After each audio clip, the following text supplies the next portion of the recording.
थेट जाऊया पवार यांच्या अमृत महोत्सवी सोहळ्यात. सुद्धा नेमकं नातं काय आहे मला माहिती नाही.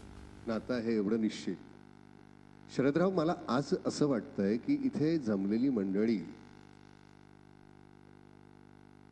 तुमच्याबद्दल इतकं छान छान बोलतायत. हे मला पाहताना असं वाटतं एक कन्फेशन बॉक्स आहे आणि दुसरे कबूल करतायत इकडनं.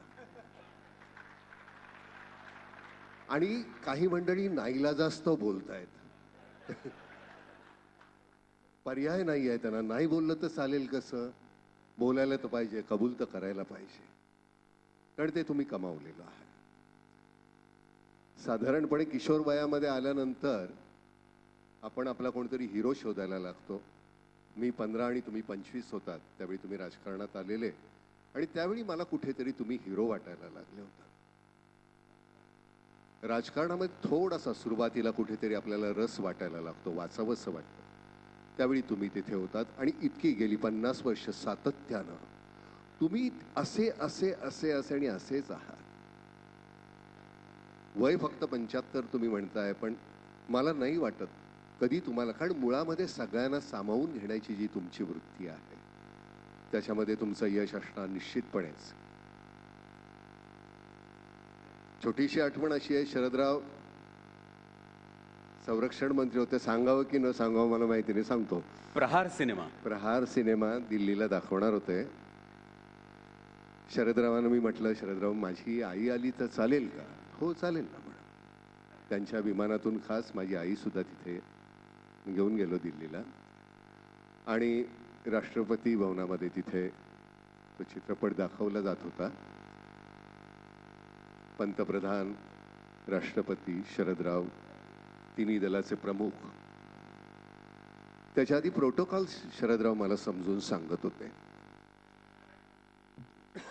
की नाना हे असं असं आहे, हे असं असं आहे, इथे अमुक बसतील, इथे अमुक बसतील, मग ते तुम्ही तो गुच्छ असा द्यायचा, मग ते तुम्हाला अमुक गुच्छ देतील, सगळं समजावून सांगत होते. माफ करा, शरदरावांचं पोट जरा मोठं होतं आणि मी असा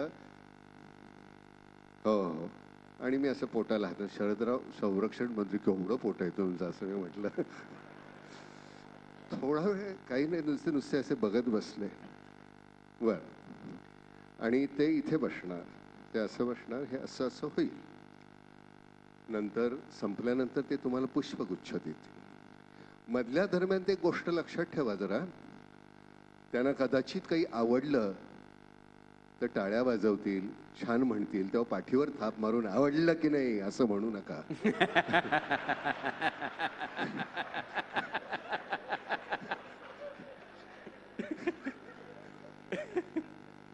चित्रपट संपल्यानंतर माझ्या आईची ओळख करून देत होतो मी.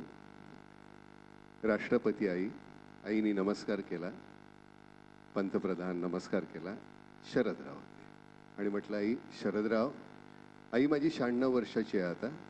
म्हटलं हे शरदराव आपले संरक्षण मंत्री आहे.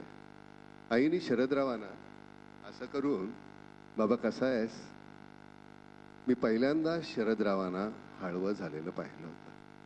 मला आजही फार छान वाटतं शरदराव, तुम्ही त्यावेळी मला ज्या पद्धतीनं वागवलं आजही वागवताय. उपकृत. झी 24 तास रहा एक पाऊल पुढे.